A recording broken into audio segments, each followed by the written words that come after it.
The wacky world of MultimediaJay.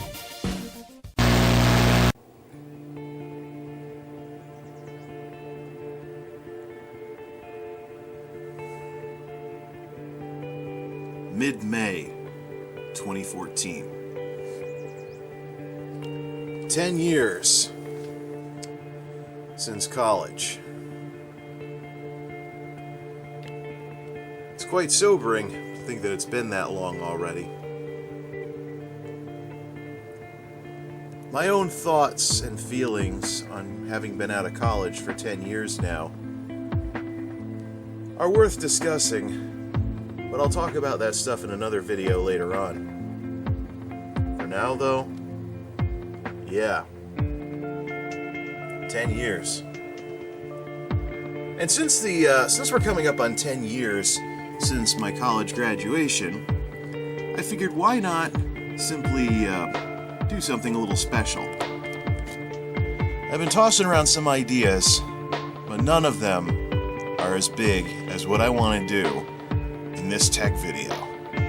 So let's waste no time in getting to work on it.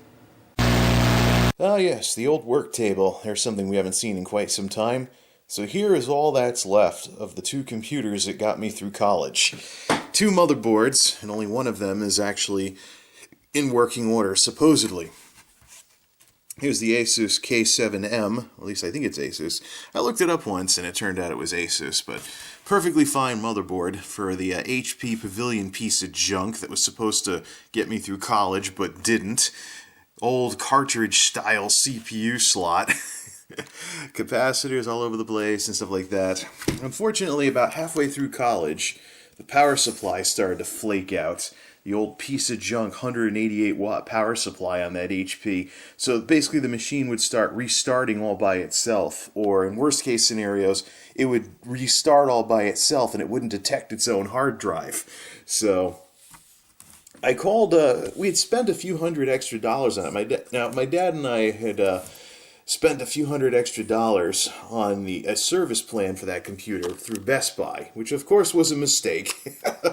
And that's why neither of us are fans of Best Buy these days. They burned me on this computer, and then they burned him later on a cheap computer he tried to get just to email the family, just to keep in touch with the family via email. So I actually first got into PC hardware when this computer kicked the bucket halfway through, and I was like, you know what? Best Buy wants to blow us off. I'm going to teach these computer sellers a lesson that they'll never forget, and I'm just going to never buy a retail desktop ever again.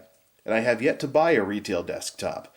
About the only reason I can think of to buy a retail desktop computer these days is for parts, or to kind of like get a package deal on parts, like some of Newegg's specials or something, where they sell like an 8350 system for like $600. But even then, I have to be starting from scratch, as in like my place burned down or something like that, before I'll consider buying a computer off the shelf, because I'm more than capable of building them and stuff like that. So here is all that remains of the computer that was supposed to get me through college. Perfectly fine machine, and actually towards the end of my college years, my dad's Dell, which we now know as the Dellosaurus, started to get a little too slow for his tastes. So he decided to, we decided that since I had an HP where everything was good except the power supply, and he had a Dell with a few good parts, and even though the rest of it was junk, and I still have the Dellosaurus to this day running largely off of most of its original configuration except for the RAM. So basically we emailed each other back and forth, and you're like, yeah, we can get a few computers out of this. I said, I'll bet the minute I put this motherboard and processor inside an industry standard case with an industry standard power supply that this system will run perfectly for years to come. What do you know? I was right! Finally, in about 2010 or so, this thing just got too darn slow because it was 750 megahertz trying to run Windows XP, or actually no, it was Windows 2000, but it just got torturously slow to operate, and finally we retired it for performance reasons. Not because the thing actually died. I mean, and especially around the time when capacitor plague was going around. Look at all these caps. They're all perfectly flat, every last one of them. This thing did not get capacitor plague at all, even though it's from that time period. Now, fast forward a few years to our other motherboard exhibit right here. Here is all that remains of the first computer that I ever built, and it is not in working order. This is the Epix 8K3A Plus motherboard that I used for the Silver Bullet, which was the computer I built in college that got me going on computer hardware and stuff like that. It was powered by an Athlon XP 2000 processor, eventually got rebranded as some kind of Sempron or something like that. This system ran infinitely better than the HP piece of junk did. This wasn't that bad of a motherboard. It's just it wasn't very well liked because of its lack of features. There were a lot of motherboards that were experimenting with lots of features back then. This one didn't have it, but it did have a pretty efficient. It had a pretty efficient bus system for the processor, so it actually could. It's very rare that I hear about motherboards contributing to frame rates in PC games, but this one actually can, maybe because of its simplicity or something like that. It actually hauled some pretty good frame rates, even with a decent AMD processor back then. Sadly, if we zoom in really close, you can see what killed this computer by 2005. Capacitor plague. It's all the goo that was leaking out of these things is all but dried up. But all this orange powder right here just shows what happens when capacitor plague ravages a system. Now here's a bunch of bulging caps way around here. I think these regulate power to the processor. And so what was going on was this thing was having a hard time starting up. Trying to start this computer was like trying to start an old car. Remember an old, the old carburetor cars or cold-blooded carburetor cars where you go to start it and you have to let the engine warm up or else it'll stall the minute you put it in gear. That's what that's what this reminded me of. You had to keep restarting the computer 3 or 4 times, and finally, after restart number 3 or so, when the machine was warmed up, it would actually work without freezing. So the stability went completely out the door, and now sadly, all that's left is, well, if I can get the latch up without tools. I did comb my hair with this processor once, just to be a nerd. This is back in the bad old days when AMD wasn't using heat spreaders, so people were cracking dies if they put their heatsink on at the wrong angle. That, unfortunately, is what makes this processor unusable, because this kind of got worn away when this came off when I took the heatsink off. So either way, this is ancient, 10-plus-year-old technology, so it's totally not worth reviving. However, I attach quite a bit of significant sentimental value to the Silver Bullet itself because it was my first computer that I ever built. So there's a little bit of sentimental value going on there. And this right here is all that's left, besides that motherboard, of this computer. A perfectly fine case, which is actually an earlier version of Tuxedo's case, made by a different company that had the design back then. Everything's still in one piece. I know this power button will still work. Front USB, unfortunately, I blew that out a long time ago, so I'm going to have to figure something else out for that. But it's a perfectly usable case, and most importantly, and this is something that even Tuxedo can't boast, I should say. I didn't break the hinge on this door by mistake. So the door actually still works, even though it's gotten a little scuffed over the years. Who cares? A little scuffy and stuff like that. It's a perfectly fine computer case. So, with my dad having brought back the computer that he never used as a backup, and some of the parts that are in this thing, as well as it being 10 years out of college for me, and with me having found the aluminum drive cages instead of borrowing the steel ones from that heavy steel case, I think it's time we started putting this thing back together. How'd that line go from whatever that movie was or whatever it was where this meme came from? We have the technology. We can rebuild it. Let's rebuild the Silver Bullet for 2014. Nice to see it. This thing still has its brass risers. There's none of those things you used to fill in the empty cases right there, and there's dust going everywhere. So obviously the first thing we have to do is get some of the dust out of this thing. Yeah, look at that. Well, this thing's been mostly sitting around for the last decade, so for the better part of the last decade. Biggest reason why I stopped using this case, ooh, look at that, we gotta get that out of there. Biggest reason why I stopped using this case, of course, is because it only has support for 80mm fans. But I've got some ideas about that. Do some poking around over here. Yeah, some fanless thingamabobs whatsoever. Worst comes to worst, I could get a drill or something, but I've got some plans about this 80mm fan thing, what we can do about all that. But the first thing that needs to be done... Ooh, what happened here? Some wires get cut at some point? I don't think I... Or maybe it's from something else. First thing that needs to happen, we need to clean this case out. Look at all that dust that got stuck there. By the way, back when I was still using this as my main case, one of the big problems I ran into back then, there was no fan control on the motherboards. You had to buy a fan controller, otherwise your fans would always run full blast. So it's been many years since I've taken this front bezel off, so let's see what we got here. And I most certainly will not be doing this one-handed. Time to get this bezel off and see what 10 years of dust on this darn thing is going to look like. There we go. This case is looking pretty good now. It's looking better than it has in years. I've just wiped down all these surfaces, blown out all the dust. This over-glorified soup can is looking better than it has in years. Yes, this is an aluminum case, so it's lighter and more susceptible to vibration noise than the steel cases that I usually work with these days. Punched out the old I/O shield from the dead motherboard, and I found out that cut cable was actually from the... Yeah, clean this off too. Yeah, so it's unclean to do.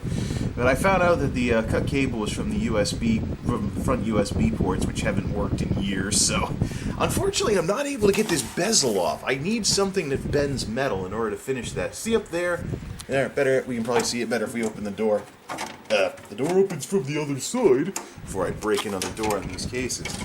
Right up there is a little piece of metal that's turned in, which is keeping the last tab from coming out. I'd have to get some pliers or something to bend that tab in order to get the rest of this bezel off. So I figured, you know what?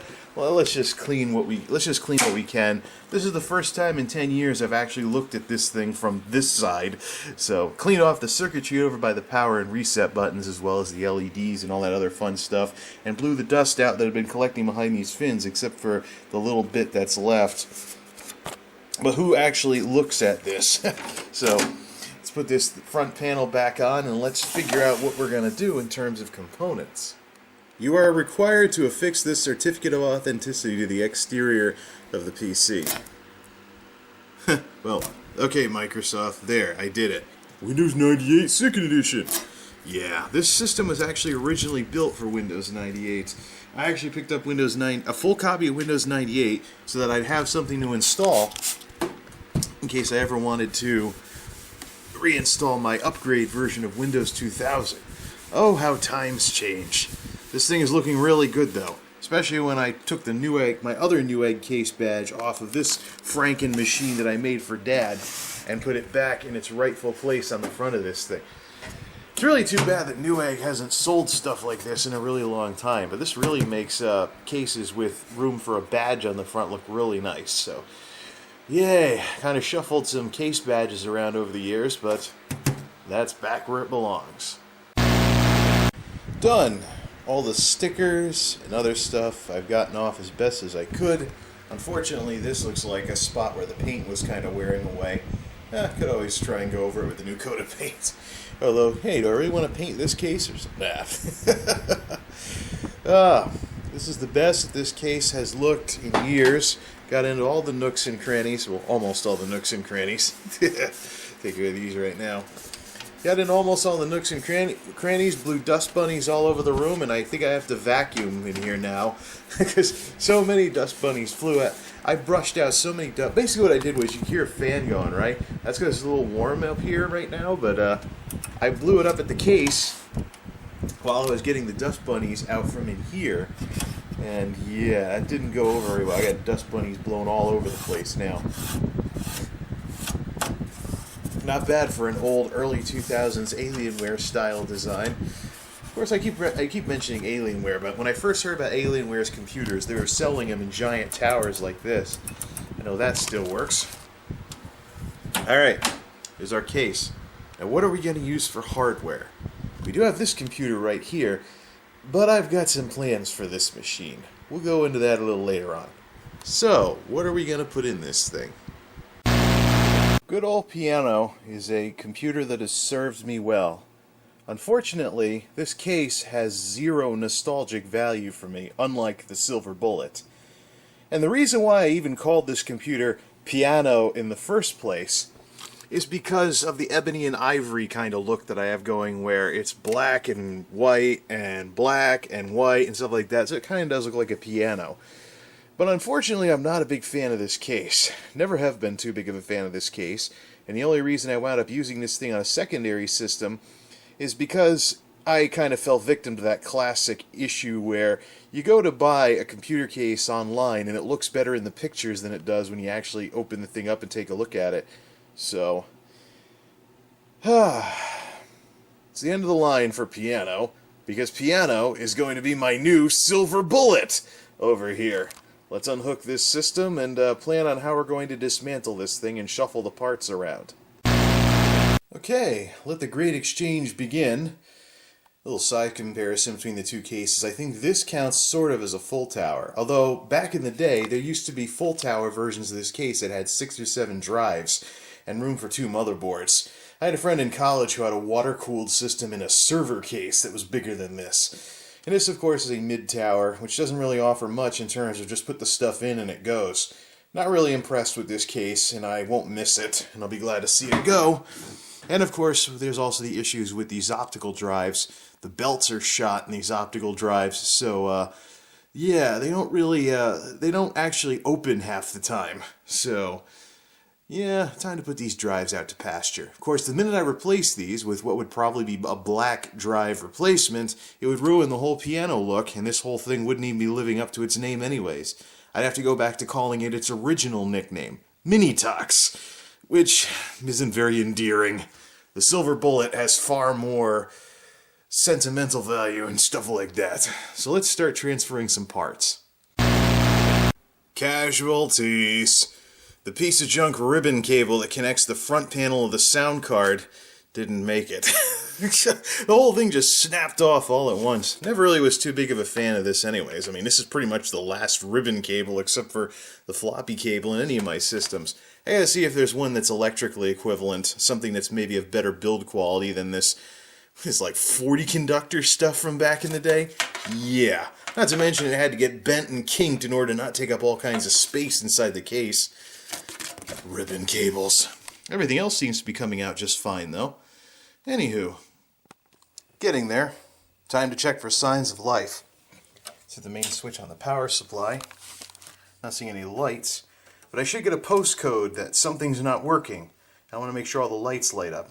First start, sort of the silver bullet in years. In 3, 2, 1.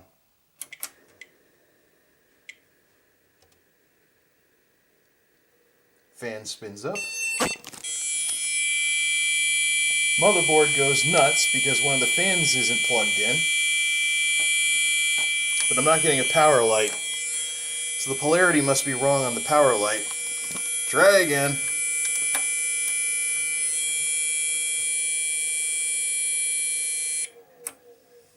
Alright, try number 2. One thing that messes me up on these is that I try to follow conventional wiring conventions, like black always being negative. So when the little diagram on the motherboard says that the negative goes on a certain side, I like to assume that that always means the black wire goes there. Apparently on this board, or apparently in this case, it doesn't. Take number 2. We know at least that the PC speaker works. We have lights! The first time in quite some time. So the high-pitched beeps are the postcode that it's not going to work. The low-pitched beeps is a warning that one of the fans isn't spinning.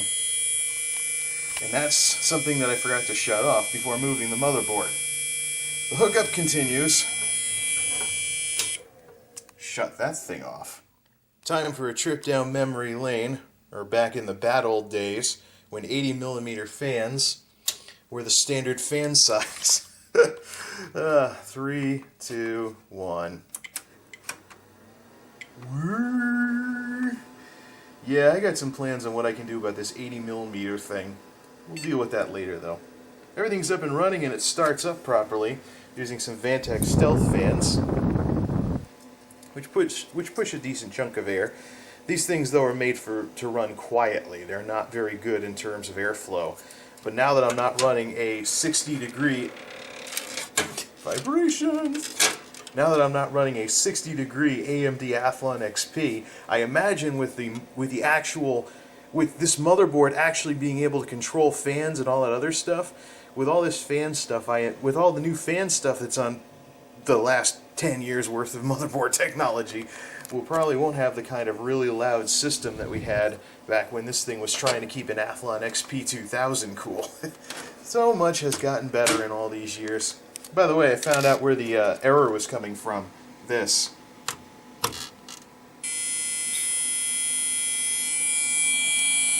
The power fan failure warning was turned on. Alright, it's enough out of this thing. Shut up, you 80mm beast! Alright. Let's plug some more stuff in here. Getting there, but the whole issues with this ribbon cable are, they were really bugging me, so I decided to try duct taping it. I took a look at the connector that snapped off when I removed the ribbon cable, and I noticed that the part that came off, that it was actually quite visible in the ribbon cable where the pins had all punched through. And so I just lined them up as best I could, pushed them back through the holes that were already there in the same direction as what was already there, and then duct taped the heck out of it. So let's see if this works. Otherwise, well, I'll find some other way of hooking up my keyboard to a computer. There's got to be some other way of hooking up MIDI DINs or something along those lines to a computer system than just some proprietary creative thing from 5 years ago. Alright, fully assembled. Moment of truth time has arrived. And since this is the silver bullet that we're going to be firing back up, I figured it would only make sense to do so with the old piece of junk tube monitor that still works 10 years later. So let's see if I fry the X-Fi drive with that duct taped cable. See how much of this works. Alright, you ready? Time to push the button. 3. Actually no, before we push the button. So I did scrounge up some parts to fill in the empty drive slots from other cases, obviously.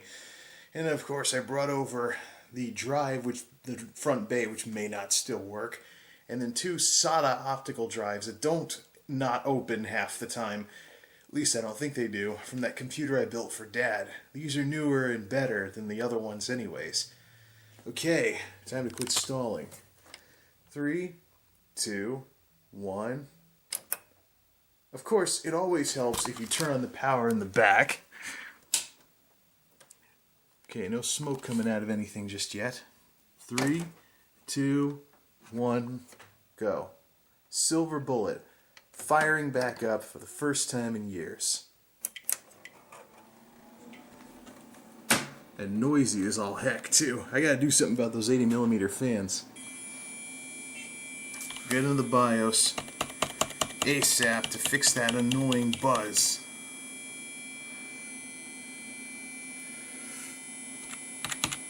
PC health. Fan fail warning, turn off. Oh, for Pete's sake. Oh good, it shut up. Alright, let's go into the BIOS. Yeah, I got a bit of a problem with pronouncing BIOS as BIOS, because I used to say BOS as BIOS back in the day. Yeah, flicker vision! Well, we're in anyways. So let's see, back, oh, pfft. I'm using the wrong key like I'm at work.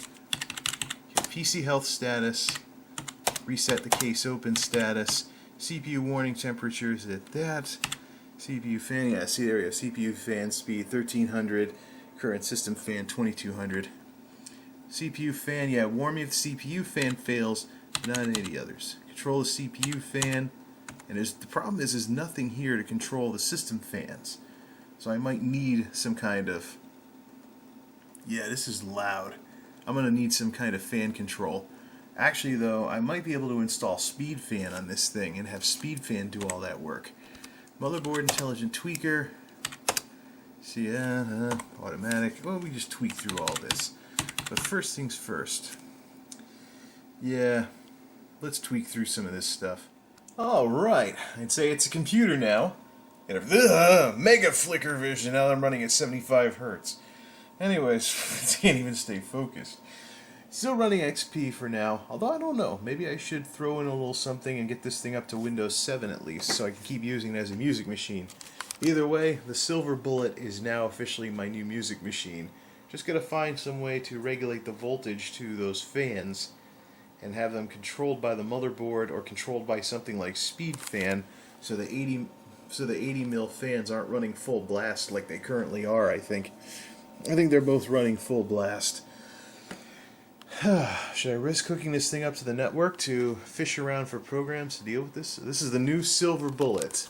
Silver Bullet 2014. I already changed the name and everything, and look, the drives even open reliably. And the good news is my duct tape thing worked on the Creative X-Fi drive. That sucker's up and running. This thing is ready for prime time. Let's not waste any more time. It's time for this thing to become my new music computer. Well, it's been a long night. Barely keeping my eyes open. But it works to an extent. There's one major problem with this motherboard. It has motherboard control for fan voltages for the CPU fan, but it doesn't have anything for any of the case fans. So the Vantex Stealth 80 mils that I've got running in this thing are running full blast. And there's no way I can turn them down through the system. Even if I updated to Windows 7, because there's no hardware support, it wouldn't work that way either.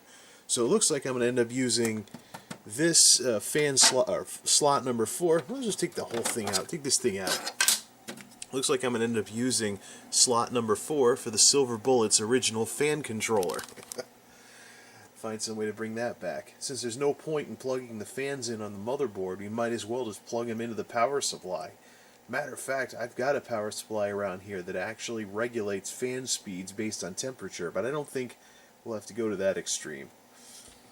So, eventually we'll get around to putting the fan controller in here and find a way to power all those Vantex Stealths. Or better yet, just bring back the old Sunons, because I've got some old Sunons from back in the day. You know, if I'm not going to get a quiet computer no matter what I do, might as well bring back the whiny Sunons and then fan control them, or find a way to hook the Stealths up to the controller. Either way, this has been an interesting project. An old computer from my college days 10 years ago is now back in action. Just got to do something about Windows XP.